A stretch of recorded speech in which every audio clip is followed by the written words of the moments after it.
Good morning students, welcome to online morning assembly. आज मिति है 9 जनवरी 2021, दिन शनिवार, सैटरडे, SATURDAY सैटरडे। ਅੱਜ ਦਾ ਵਿਚਾਰ ਹਮੇਸ਼ਾ ਆਪਣੇ ਆਪ ਤੇ ਵਿਸ਼ਵਾਸ ਰੱਖੋ। ਪਿਆਰੇ ਬੱਚਿਓ, ਸਾਨੂੰ ਆਪਣੇ ਆਪ ਤੇ ਭਰੋਸਾ ਰੱਖਣਾ ਚਾਹੀਦਾ ਹੈ। ਜਦੋਂ ਅਸੀਂ ਕੋਈ ਵੀ ਕੰਮ ਕਰਨ ਤੋਂ ਪਹਿਲਾਂ ਹੀ ਕਹਿ ਦਿੰਦੇ ਹਾਂ ਕਿ ਇਹ ਕੰਮ ਮੇਰੇ ਤੋਂ ਨਹੀਂ ਹੋਵੇਗਾ, ਤਾਂ ਸਾਨੂੰ ਜੇਕਰ ਖੁਦ ਤੇ ਵਿਸ਼ਵਾਸ ਹੀ ਨਹੀਂ ਹੈ ਤਾਂ ਉਹ ਅਸੀਂ ਕੰਮ ਕਦੇ ਨਹੀਂ ਕਰ ਸਕਦੇ।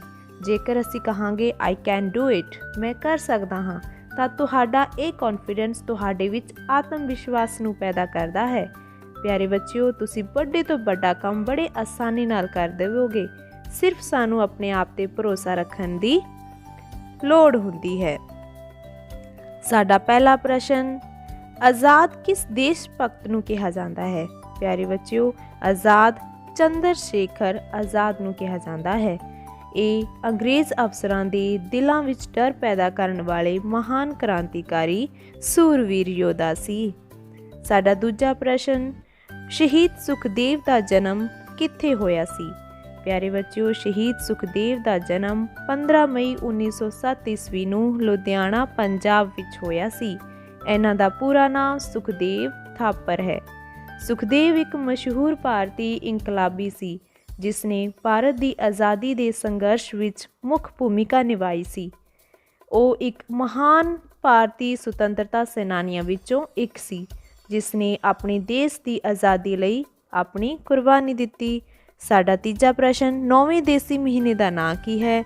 9ਵਾਂ ਦੇਸੀ ਮਹੀਨਾ ਬੱਚਿਓ ਮੱਘਰ। ਸਾਡਾ ਚੌਥਾ ਪ੍ਰਸ਼ਨ, ਰੋਮਨ ਅੰਕ ਪ੍ਰਣਾਲੀ ਵਿੱਚ 420 ਕਿਵੇਂ ਲਿਖਿਆ ਜਾਂਦਾ ਹੈ? 420 ਨੂੰ ਅਸੀਂ ਲਿਖਦੇ ਹਾਂ ਬੱਚਿਓ CDXX 420। ਸਾਡਾ ਅਖੀਰਲਾ ਪ੍ਰਸ਼ਨ, ਬ੍ਰੇਲ ਲਿਪੀ ਦੀ ਖੋਜ ਕਿਸਨੇ ਕੀਤੀ? ਪਿਆਰੇ ਬੱਚਿਓ, ਜੋ ਮਨੁੱਖ ਦੇਖ ਨਹੀਂ ਸਕਦੇ ਉਹ ਲੋਕ ਇਸ ਬ੍ਰੇਲ ਲਿਪੀ ਦੁਆਰਾ ਇਹਨਾਂ ਬਿੰਦੂਆਂ ਨੂੰ ਛੂਹ ਕੇ ਪੜ੍ਹਦੇ ਹਨ। ਇਸ ਲਿਪੀ ਦੀ ਖੋਜ ਲੂਈ ਬ੍ਰੇਲ ਨੇ ਕੀਤੀ ਸੀ। ਆਓ ਬੁੱਝੀਏ, ਨਿੱਕੀ ਜਿਹੀ ਕੁੜੀ ਲੈ ਪਰਾਂਦਾ ਤੁਰੀ। ਹਾਂਜੀ ਬੱਚਿਓ, ਬਹੁਤ ਸੌਖਾ ਹੈ, ਦੱਸੋ। ਹਾਂਜੀ, ਇਸ ਦਾ ਉੱਤਰ ਹੈ ਸੂਈ ਧਾਗਾ। Today's words for practice. Today's all word is related to food. First word is combined word. Breakfast. BREK, break means तोड़ना, and the second one is fast. FAST, fast means Tej. Then word is breakfast means नाश्ता, जो तुसी सवेरे करते हो। And next word is lunch. LUNCH, lunch means दोपहर दा खाना। And next word is dinner. DINNER, dinner means रात दा खाना। Next word is meal. MEAL, meal means भोजन। The last word is healthy. HEALTHY, healthy means तंदुरुस्त। प्यारे बच्चों, चंगा खाओ, तंदुरुस्त रहो। प्यारे बच्चों, ਇਹਨਾਂ ਨੂੰ ਤੁਸੀਂ ਪੜ੍ਹੋ, ਲਿਖੋ ਅਤੇ ਪ੍ਰੈਕਟਿਸ ਕਰੋ। ਅਤੇ ਸਵੇਰੇ 9 ਵਜੇ DD ਪੰਜਾਬੀ 'ਤੇ ਤੁਸੀਂ ਆਨਲਾਈਨ ਕਲਾਸਿਸ ਅਟੈਂਡ ਕਰਨੀਆਂ ਹਨ।